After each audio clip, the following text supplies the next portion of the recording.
Et pour refermer cette édition, j'ai le plaisir de recevoir dans cette émission de défense Nathalie Goulet. Bonsoir Madame la sénatrice.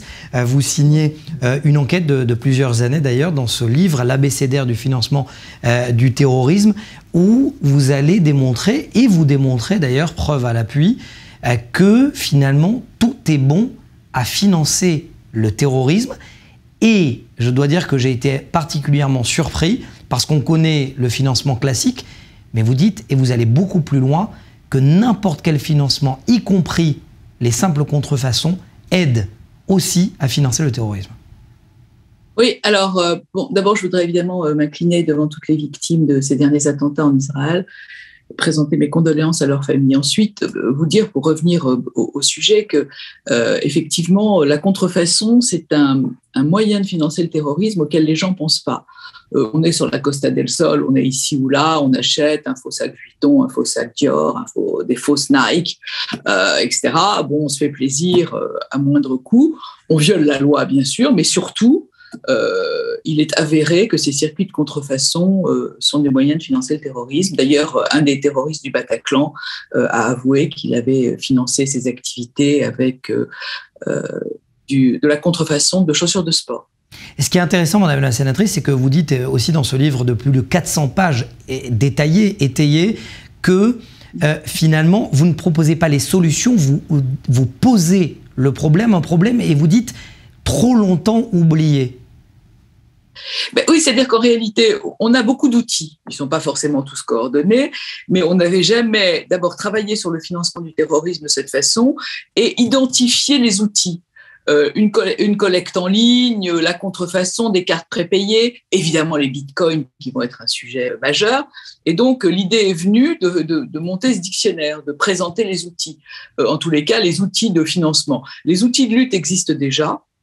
Il faut améliorer les dispositifs, mais j'ai voulu, si vous voulez, alerter et montrer à quel point on sous-estimait le sujet. Est-ce que vos confrères et vos consoeurs au Sénat ont conscience du problème? Écoutez, je ne crois pas en ces termes. On a beaucoup travaillé sur le financement du terrorisme, pas assez probablement. En tous les cas, pas de cette façon. J'espère que maintenant, on va pouvoir attirer l'attention. Vous savez, on a voté un texte sur le séparatisme, notamment pour contrôler le financement des cultes. Malheureusement, le texte est très insuffisant. Je le montre d'ailleurs dans ce livre parce que vous parlez du chapitre contrefaçon. Moi, je voudrais quand même attirer votre attention et celle du lecteur, des lecteurs, que j'espère évidemment nombreux, de cet excellent bouquin, sur l'Union européenne, parce que finalement, l'Union européenne finance des organisations qui ont l'air bien sous tout rapport et qui finalement nous mènent vers les frères musulmans et toutes les dérives extrémistes, antisémites et violentes qu'on connaît. J'aimerais que l'on montre à l'antenne des chiffres qui sont cités effectivement dans l'abécédaire du financement du terrorisme et des chiffres qui ont attiré toute notre équipe ici à Défense. C'est le budget des attaques terroristes. Attentat de Charlie Hebdo et Hypercacher, 25 000 €. Attentat du Bataclan, 13 novembre, 80 000 €. Attentat de Nice, 2 500 €. Ça semble fou, Madame la sénatrice, qu'avec 2 500 €, un homme a fait plus de 80 morts. Un terroriste, c'est même pas un homme.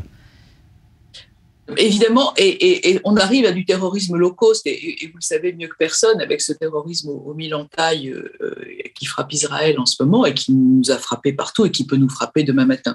Donc l'idée, c'est quand même d'être extrêmement vigilant sur ce qui est contrôlable. Parce que quelqu'un qui a un couteau, c'est incontrôlable. En revanche, il y a des signaux faibles.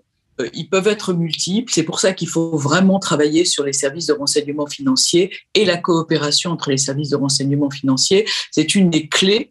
En France, on a un service formidable qui s'appelle Tracfin. Vous en avez aussi en Israël. Il faut que tout ça communique. Et puis, le renseignement, c'est quand même la clé. Et la vigilance sur des points que j'ai cités. J'aimerais citer un nom, François Imré, à l'époque. Il avait attiré l'attention justement sur la non-transparence de l'argent de l'Union européenne vis-à-vis des organisations terroristes palestiniennes. Il a été étouffé, on lui a demandé de se taire. Est-ce que vous avez peur finalement qu'on vous demande à vous aussi de se taire et de ne pas en faire forcément la promotion?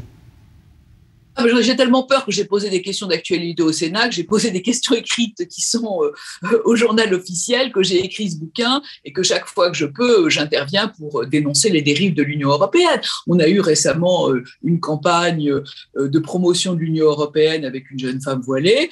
C'est absolument le droit des femmes d'être voilées. Moi, j'ai absolument rien contre le voile. J'ai tout pour que le contribuable européen ne soutienne pas des politiques qui sont contraires à la laïcité. Donc, si vous voulez, l'Union européenne a un comportement tout à fait anormal. Je pense qu'il faut vraiment une enquête encore plus sérieuse juste sur l'Union européenne, en dehors du financement de la Palestine et des organisations palestiniennes. Il y a toute une dérive d'organisations qui sont financées par l'Union européenne pour des organisations qui, par exemple, en Allemagne, sont interdites. Voilà. Donc tout ça est tout à fait incohérent. C'est une grosse machine et j'espère que ce livre, quand il sera bien distribué, ce n'est pas encore tout à fait le cas, et j'espère qu'il sera distribué en Israël. J'appelle évidemment un bon libraire pour venir en acheter plein. Voilà, vous l'avez montré, je le remontre. Et on va le remontrer. Merci beaucoup, voilà. Madame la sénatrice.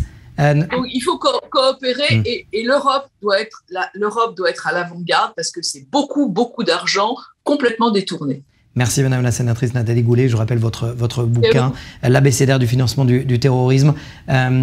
Et bien évidemment, eh bien, on reviendra vers vous. Et vous dites précisément que le combat n'est pas, bien évidemment, que israélien contre le terrorisme, il est mondial. Préface de Jean-Charles Brizard. Effectivement, un expert en la matière. Merci à vous. Bonne soirée à vous. Voilà, c'est la fin de cette édition de Défense. Restez avec nous. On se retrouve bien évidemment la semaine prochaine, même heure, même plateau sur i24 News.